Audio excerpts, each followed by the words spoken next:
नमस्कार मित्रों, एक बार फिर से आप सभी का बहुत बहुत स्वागत, अभिनंदन। आज के इस वीडियो में हम रीट लेवल 2 में एसएसटी में हिस्ट्री वाले पार्ट से संबंधित कुछ इम्पोर्टेंट क्वेश्चंस करेंगे। उम्मीद करूँगा कि वीडियो आपको पसंद आएगा और आने वाले एग्जाम को क्रैक करने में सहायक सिद्ध होगा। सो बड़े मनोयोग पूर्वक वीडियो को लास्ट तक देखना, पसंद आए तो लाइक करना, अपने दोस्तों के बीच शेयर करना। पहला है, अशोक के अभिलेखों को सर्वप्रथम किसने खोजा था? अशोक के अभिलेखों में सर्वप्रथम दिल्ली मेरठ स्तंभ लेख खोजा गया था 1750 ईस्वी में। किसके द्वारा? टी पेंथेलर के द्वारा। सेकंड, सारनाथ स्तूप की खोज सर्वप्रथम किसने की थी? सारनाथ स्तूप की खोज सर्वप्रथम कनिंघम महोदय ने की थी और भारत का राष्ट्रीय चिन्ह यहीं के अशोक स्तंभ के मुकुट की द्विविमीय अनुकृति है। सारनाथ भारत के उत्तर प्रदेश में वाराणसी के उत्तर पूर्व में स्थित है। तीसरा, एहोल प्रशस्ति के रचयिता कौन थे? एहोल प्रशस्ति के रचयिता थे रवि कीर्ति। एहोल प्रशस्ति में हर्षवर्धन एवं पुलकेशन द्वितीय के बीच युद्ध का उल्लेख है। चौथा, महान विद्वान राजशेखर किस शासक के दरबार में निवास करते थे? राजशेखर, जिन्होंने काव्य मीमांसा, कर्पूर मंजरी व हर विलास आदि ग्रंथों की रचना की थी, ये महेंद्रपाल के दरबार में निवास करते थे। पांचवा, सुमेलित करना है। बहाउद्दीन जकारिया, मोइनुद्दीन चिश्ती, ख्वाजा बाकी बिल्ला और अब्दुल कादिर जिलानी, इनका कौन से संप्रदाय से संबंध है? ये हमें सुमेलित करना है। तो बहाउद्दीन जकारिया का संबंध है सुहरावर्दी से, मोइनुद्दीन चिश्ती का संबंध चिश्ती से, ख्वाजा बाकी बिल्ला का संबंध नक्शबंदी से और अब्दुल कादिर जिलानी का संबंध है कादरी से। छठा, निम्नलिखित में से किस ग्रंथ में गणिकाओं को दिए जाने वाले प्रशिक्षण का उल्लेख मिलता है?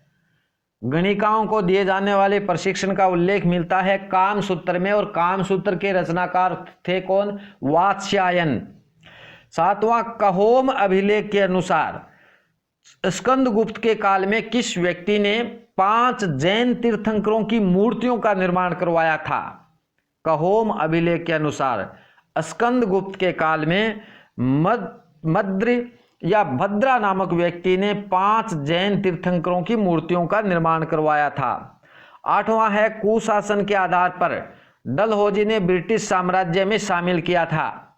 कुशासन के आधार पर अवध को, ठीक है, अवध के नवाब थे वाजिद अली शाह, इनको अपदस्थ कर कुशासन के आधार पर डलहौजी ने 1856 ईस्वी को अवध को ब्रिटिश साम्राज्य में मिला लिया था और अवध को एक चीफ कमिश्नर का क्षेत्र बना दिया था और हेनरी लॉरेंस प्रथम चीफ कमिश्नर नियुक्त हुआ। नौवां, 29 मार्च 1857 की तिथि किस घटना से संबंधित है? 29 मार्च 1857 की तिथि का संबंध है बैरकपुर विद्रोह से। ठीक है, 29 मार्च 1857 को बैरकपुर में मंगल पांडे ने विद्रोह किया था।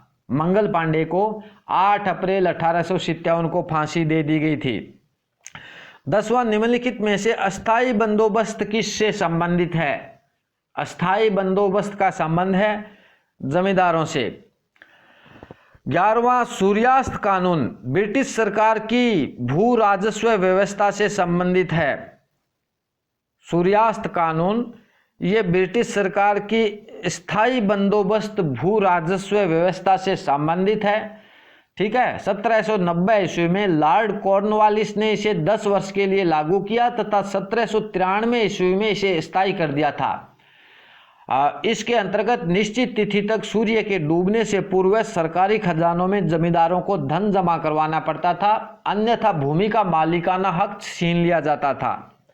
12वां, बक्सर का युद्ध कब लड़ा गया था? बक्सर का युद्ध मीर कासिम, अवध के नवाब सिराजुद्दौला, मुगल बादशाह शाह आलम द्वितीय की तीनों सेना और अंग्रेजी सेना हेक्टर मुनरो के साथ बक्सर का युद्ध 23 अक्टूबर 1764 ईस्वी को हुआ था। कौन सा मैसूर युद्ध मैंगलोर संधि के साथ समाप्त हुआ?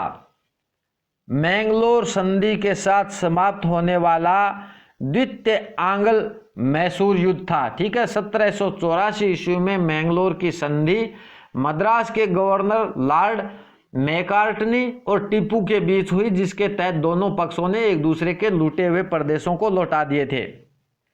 14वां, मकबरे की स्थापत्य कला में 4 बाग व्यवस्था का प्रयोग भारत में किसके मकबरे में सर्वप्रथम मिलता है?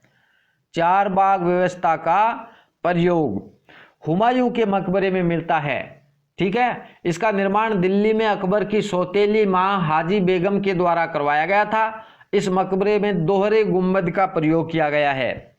15वां, निम्नलिखित में से ताजमहल का शिल्पी कौन था? ताजमहल का शिल्पी अहमद लाहौरी था। ठीक है, शाहजहां द्वारा ताजमहल का निर्माण आगरा में अपनी पत्नी मुमताज बेगम की स्मृति में करवाया गया था। इसके निर्माण में कुल 22 वर्ष लगे और इसका डिजाइन या शिल्पी अहमद लाहौरी द्वारा तैयार किया गया। 16वां, महाभारत का फारसी में अनुवाद किसने किया था? महाभारत का फारसी में अनुवाद किया था किसने? अब्दुल कादिर बदायूनी ने। ठीक है, वेद व्यास द्वारा लिखित है महाभारत और इसका संस्कृत से फारसी में अनुवाद अब्दुल कादिर बदायूनी ने किया तथा इसका नाम रजमनामा रखा। रजमनामा का अर्थ होता है युद्धों की पुस्तक। 17वां, अकबर के द्वारा दहशाला प्रथा कब लागू की गई? दहशाला प्रथा अकबर ने लागू की थी कब? 1580 ईस्वी में। ठीक है, मुगल काल में सर्वप्रथम भू राजस्व व्यवस्था का पुनर्गठन अकबर के द्वारा ही किया गया था। भू राजस्व व्यवस्था में अकबर के द्वारा जो भी सुधार किए गए उनमें सबसे प्रमुख दहशाला प्रथा यानी आइन ए दहशाला को माना जाता है। 18वां, टोडरमल की भू राजस्व व्यवस्था में कौन सी भूमि कभी भी खाली नहीं रहती थी? तो पोजल। ठीक है, अकबर के द्वारा कृषि भूमि को 4 भागों में विभाजित किया था, बंजर, पैरोती, पोजल और चंचर। ठीक है, तो पोजल जो थी उस भूमि को कहा जाता था जिस पर किसानों के द्वारा नियमित रूप से खेती की जाती थी। हड़प्पा स्थल की खोज निम्न में से किसके द्वारा की गई थी? तो दयाराम साहनी ने की थी हड़प्पा स्थल की खोज। ठीक है, और यह स्थल मोंटगोमरी जिला वर्तमान साहिवाल पाकिस्तान के पंजाब प्रांत में रावी नदी के बाएं तट पर स्थित है। इसका उत्खनन 2 बार हुआ था, वर्ष 1926 ईस्वी में माधव स्वरूप वत्स द्वारा और वर्ष 1946 ईस्वी में मार्टिन व्हीलर द्वारा 2 बार इसका उत्खनन हुआ था। मोहनजोदड़ो का शाब्दिक अर्थ क्या होता है? मोहनजोदड़ो का शाब्दिक अर्थ होता है मर्तकों का टीला। ठीक है, मोहनजोदड़ो वर्तमान पाकिस्तान के सिंध प्रांत के लरकाना जिले में सिंधु नदी के दाएं तट पर स्थित एक हड़प्पा सभ्यता का स्थल है और इसकी खोज 1922 ईस्वी में राखलदास बनर्जी के द्वारा की गई थी। बागोर सभ्यता का उत्खनन कार्य किसके निर्देशन में हुआ? बागोर सभ्यता का उत्खनन कार्य श्री वी.एन. मिश्र के निर्देशन में हुआ था। भीलवाड़ा जिले में स्थित बागोर में कोठारी नदी तट पर डॉक्टर वी.एन. मिश्र के निर्देशन में वर्ष 1967 से 1970 तक उत्खनन कार्य किया गया। बागोर से बड़ी संख्या में लघु पाषाण उपकरण मिले हैं तथा यहाँ से तांबे के उपकरण भी प्राप्त हुए हैं। मेवाड़ में रावल शाखा को निम्नलिखित में से किस शासक ने प्रारंभ किया था? तो छेम सिंह ने मेवाड़ में रावल शाखा को प्रारंभ किया। मेवाड़ के शासक रण सिंह के पुत्र थे छेम सिंह। ठीक है, और रण सिंह के ही पुत्र राहप थे जिन्होंने राणा शाखा की स्थापना की थी। जैता व कुंपा किसके सेनापति थे? जैता व कुंपा ये राव मालदेव के सेनापति थे। ठीक है, पहोबा या साहिबा का युद्ध हुआ था 1542 ईस्वी में तथा गिरी सुमेल का युद्ध हुआ था 1544 ईस्वी में। मारवाड़ की सेना का नेतृत्व किया था इन दोनों ही युद्धों में किन्होंने? जैता और कुंपा ने। ठीक है, जैता व कुंपा जोधपुर के शासक राव मालदेव के सेनापति थे। राजस्थान में 1857 ईस्वी की क्रांति की शुरुआत कहां से हुई थी? राजस्थान में 1857 ईस्वी की क्रांति की शुरुआत नसीराबाद से हुई थी। ठीक है, कब? 28 मई 1857 को। और यहाँ 15वीं नेटिव इन्फेंट्री व 30वीं बंगाल नेटिव इन्फेंट्री ने विद्रोह किया था। ये दोनों सैनिक टुकड़ियां बंगाल से अजमेर आई थी। 25वां बिजोलिया किसान आंदोलन के समय मेवाड़ का शासक कौन था? बिजोलिया किसान आंदोलन के समय मेवाड़ का शासक महाराणा फतेह सिंह थे और महाराणा फतेह सिंह तथा महाराणा भूपाल सिंह ये दोनों मेवाड़ के शासक थे बिजोलिया किसान आंदोलन के समय। मुंशी प्रेमचंद ने बिजोलिया किसान आंदोलन की पृष्ठभूमि पर रंगभूमि नामक नाटक लिखा था। 26वां गिरी सुमेल का युद्ध किस किस के मध्य लड़ा गया? गिरी सुमेल का युद्ध 1544 ईस्वी में हुआ था। राव मालदेव के सेनापति जैता एवं कुंपा व शेरशाह सूरी के मध्य ये युद्ध हुआ था। ठीक है, राव मालदेव और शेरशाह सूरी के मध्य ये युद्ध हुआ था 1544 ईस्वी में। और मालदेव के सेनापति यहाँ पे थे जैता और कुंपा। गिरी सुमेल युद्ध के पश्चात शेरशाह सूरी ने कहा था, क्या कहा था? मैं आज मुट्ठी भर बाजरे के लिए हिंदुस्तान की बादशाहत खो देता, ऐसा कहा था शेरशाह सूरी ने गिरी सुमेल युद्ध के पश्चात। 27वां किसके विश्वासघात के कारण अलाउद्दीन खिलजी ने जालोर विजय सरल की? जालोर विजय अलाउद्दीन खिलजी ने की थी। तो किसने जालोर के खिलाफ, जालोर के महाराणा के खिलाफ विश्वासघात किया था? तो दहिया सरदार बिक्का ने। ठीक है, दहिया सरदार बिक्का के विश्वासघात के कारण ही अलाउद्दीन खिलजी को जालोर के दुर्ग में प्रवेश का मार्ग मिला। अतः राजपूतों को केसरिया और राजपूत वीरांगनाओं द्वारा जोहर करना पड़ा था। यहाँ पे अलाउद्दीन खिलजी ने जालोर विजय की थी 1311 ईस्वी में और इसके बाद जालोर का नाम इन्होंने जलालाबाद रखा और इसका प्रबंधन कमालुद्दीन गुरग के हाथों में सौंप दिया था।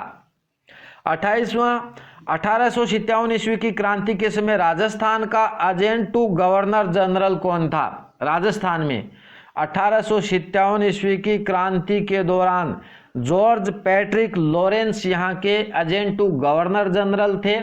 ठीक है, 1857 ईस्वी की क्रांति का प्रारंभ होने के समय राजस्थान में अंग्रेजी सैनिकों की 6 छावनियां थी। कौन कौन सी?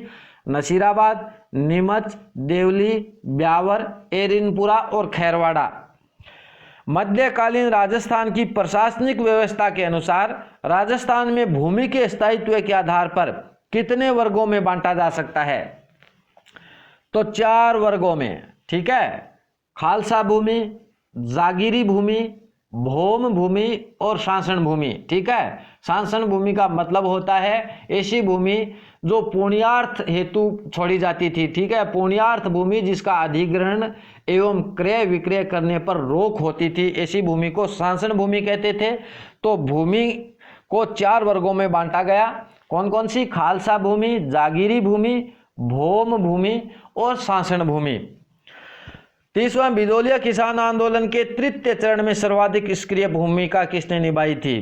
तृतीय चरण में बिजोलिया किसान आंदोलन के माणिक्यलाल वर्मा ने सर्वाधिक सक्रिय भूमिका निभाई थी। बिजोलिया किसान आंदोलन का तृतीय चरण वर्ष 1927 से 41 में, ठीक है, सर्वाधिक सक्रिय भूमिका माणिक्यलाल वर्मा ने निभाई।